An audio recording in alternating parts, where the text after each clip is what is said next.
പുതിയൊരു വീഡിയോയിലേക്ക് എല്ലാവർക്കും സ്വാഗതം. അപ്പോൾ നമുക്ക് നല്ല ഫ്രഷ് കുറുവ കിട്ടിയിട്ടുണ്ട് കണ്ടോ. ഇതുകൊണ്ടൊരു നല്ല രീതിക്കൊരു അടിപൊളി മപ്പാസ് വെക്കാം കേട്ടോ. എങ്ങനെ ഉണ്ടാക്കാൻ നമുക്ക് നോക്കാം. അതെ, നമ്മൾ മപ്പാസിന് വേണ്ടിയിട്ട് കുറച്ച് ചെറുള്ളി, പച്ചമുളക്, ഇഞ്ചി ഇതെല്ലാം കൂടെ നമ്മൾ റെഡിയാക്കി എടുക്കുകയാണ്. നമ്മളത് പച്ചമുളക് എടുത്തിട്ടുണ്ട്, ചെറുള്ളി എടുത്തിട്ടുണ്ട്, ഇഞ്ചി എടുത്തിട്ടുണ്ട്. അത് നന്നായിട്ടൊന്ന് ക്ലീൻ ചെയ്ത് എല്ലാം റെഡിയാക്കി എടുക്കണം. ഇഞ്ചി ഒന്ന് ജൂലിയനായിട്ട് കട്ട് ചെയ്യാവേ.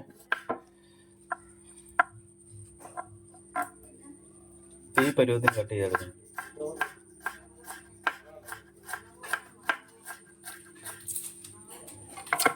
പച്ചമുളക് ഇങ്ങനെ രണ്ടായിട്ട് കട്ട് ചെയ്തെടുക്കാം.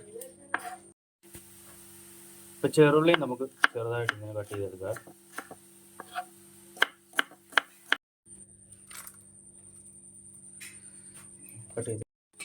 അപ്പോൾ നമ്മൾ ഇഞ്ചി ജൂലിയനായിട്ട് കട്ട് ചെയ്തിട്ടുണ്ട്, ചെറുള്ളി ഇങ്ങനെ ചെറുതായിട്ട് കട്ട് ചെയ്തിട്ടുണ്ട്, പച്ചമുളക് രണ്ടായിട്ട് കീറിയിരിക്കുകയാണ്. പിന്നെ നമ്മൾ കറിവേപ്പില. ഇത്ര സാധനങ്ങളാണ് നമ്മുടെ ഇൻഗ്രീഡിയൻസ് ആയിട്ട് വേണ്ടത് മപ്പാസിന്. കണ്ടോ, ഇതാണ് മെയിൻ സാധനങ്ങൾ. നമുക്ക് പറ്റിയില്ല, നമുക്ക് കുറച്ച് മപ്പാസ് വെക്കണം, കുറച്ച് ഫ്രൈ ചെയ്യണം. ഫ്രൈ ചെയ്താൽ ടേസ്റ്റ് നല്ല മുളക് പറ്റില്ല.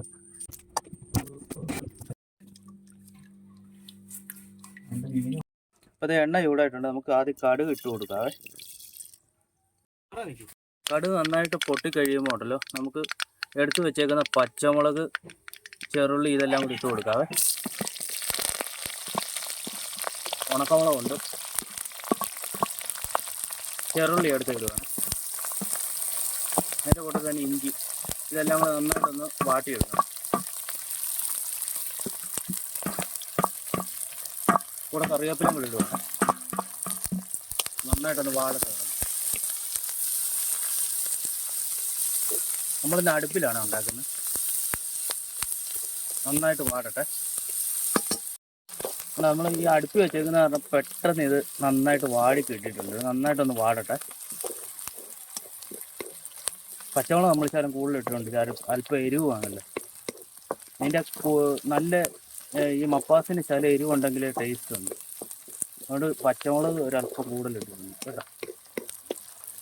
നന്നായിട്ട് വാടട്ടെ. അപ്പോൾ നമ്മൾ അതിന് വേണ്ടി മപ്പാസിന് വേണ്ടിയിട്ടുള്ള മസാല എടുത്തേക്കാണ്. മഞ്ഞപ്പൊടിയുണ്ട്, ഗരം മസാലയും കുരുമുളക് പൊടിയും കൂടെ പൊടിച്ചുകൊണ്ട്, ഉപ്പ് എടുത്തിട്ടുണ്ട്, മല്ലിപ്പൊടിയുണ്ട്. ഇത്രയും മസാലകളാണ് നമ്മൾ ഇടുന്നത്. ഇനി അത് നന്നായിട്ടൊന്ന് കുഴച്ചെടുക്കണം വെള്ളത്തിനകത്ത്. നമ്മളിത് വെള്ളത്തിനകത്ത് ഈ മസാലയൊന്ന് നന്നായിട്ടൊന്ന് കുഴച്ചെടുക്കുകയാണ്. എന്നാൽ ഈ എല്ലാ മസാലയും നന്നായിട്ടൊന്ന് മിക്സ് ആകും. അതിന് വേണ്ടിയാണ് കുഴച്ചെടുക്കുന്നത്. അതേ, നമ്മുടെ ഇഞ്ചി പച്ചമുളക് ഇതെല്ലാം നന്നായിട്ട് വാടിയിട്ടുണ്ട്. ഇനി നമ്മൾ മസാല കുഴച്ച് വെച്ച് നമുക്ക് അതിലേക്കിട്ട് നന്നായിട്ടൊന്ന് മുട്ടിച്ചെടുക്കാവേ.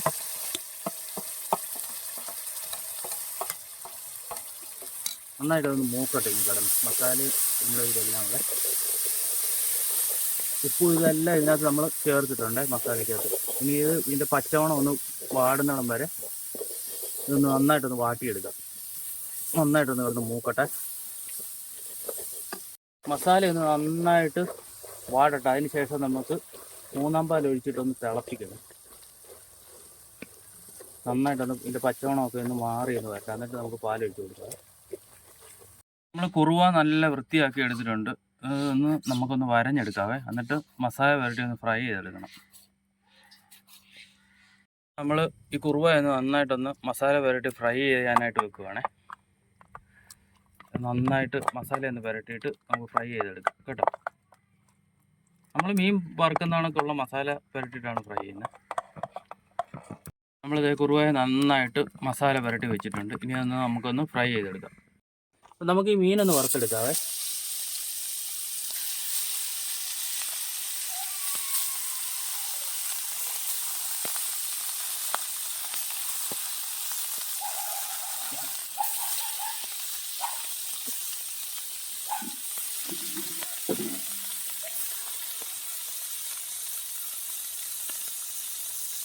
ഇപ്പം നമ്മുടെ മീനിൻ്റെ ഒരു വശം നന്നായിട്ട് ഒരുമാതിരി മൂത്തിട്ടുണ്ട്. നമുക്കിതൊന്നും മറിച്ചിട്ട് കൊടുക്കാവേ.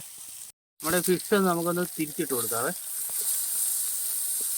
ഒരു വശം നന്നായിട്ടായിട്ടുണ്ട്. അപ്പോൾ നമുക്ക് ഒരു വശം ഒന്ന് തിരിച്ച് മറിച്ചിട്ട് കൊടുക്കാം. ഇത് നമ്മുടെ ഫിഷ് ആയിട്ടുണ്ട്. നമുക്ക് ഒരു പാത്രത്തിലേക്ക് മാറ്റാം കേട്ടോ. ഒത്തിരി അങ്ങോട്ട് ഇത് ഒത്തിരി മൂക്കണ്ട. ഈ പരുവത്തിന് നമുക്ക് എടുക്കാം. അപ്പോൾ ഇത് നമ്മുടെ മസാല നന്നായിട്ട് മൂത്തിട്ടുണ്ട്. നമുക്ക് രണ്ടാം പാൽ ഒഴിച്ച് കൊടുത്തൊന്ന് നന്നായിട്ട് തിളപ്പിക്കാവേ. ഇനി ഒന്ന് തിളക്കട്ടെ, എന്നിട്ട് നമുക്ക് മീൻ ഇട്ട് കൊടുക്കാം. ഒന്ന് തിളച്ച് വരട്ടെ, എന്നിട്ട് നമുക്ക് ഫിഷ് ഇട്ട് കൊടുക്കാം. അപ്പോൾ ഇത് നമ്മുടെ ഗ്രേവി നന്നായിട്ട് തിളച്ചിട്ടുണ്ട്. നമുക്ക് ഫ്രൈ ചെയ്തേക്കുന്ന ഫിഷ് നമുക്ക് ഇതിലേക്ക് ഇട്ട് കൊടുക്കാവേ. നല്ല സ്മെല്ലൊക്കെ വരുന്നുണ്ട്.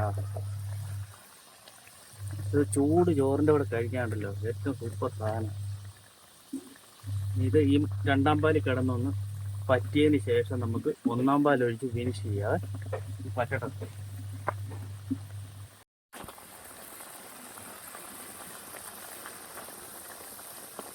തേങ്ങാപ്പാൽ കിടന്നിരുന്ന് നമ്മുടെ മീനൊന്ന് പറ്റട്ടെ. അപ്പോൾ അതേ നമ്മുടെ കറി നന്നായിട്ട് പറ്റിയിട്ടുണ്ട്. നമുക്കിനി നല്ല കുറുകിയ ഒന്നാം പാൽ നമുക്ക് ഒഴിച്ച് നമുക്കിത് ഫിനിഷ് ചെയ്യാവേ. ഒന്നാം പാൽ ഒഴിച്ച് കഴിഞ്ഞാൽ പിന്നെ തിളക്കരുത്.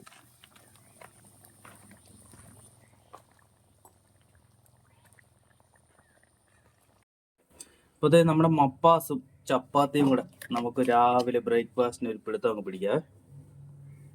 ഒരല്പം ഗ്രേവിയും കൂടെ എടുക്കുക. തേങ്ങാപ്പാലിലുണ്ടാക്കിയ അടിപൊളി മപ്പാസ്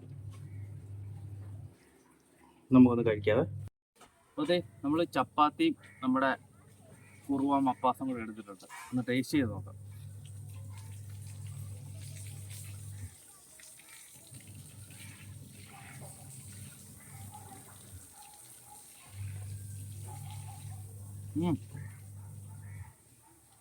നമ്മൾ അടിപൊളിയാണ്. ഒരു പീസ് മീനും കൂടെ സൂപ്പർ. എല്ലാവരും ഇങ്ങനെ ഒന്ന് ട്രൈ ചെയ്ത് നോക്കണം. ചപ്പാത്തിയുടെ കൂടെ ബെസ്റ്റ് കോമ്പിനേഷൻ കേട്ടോ.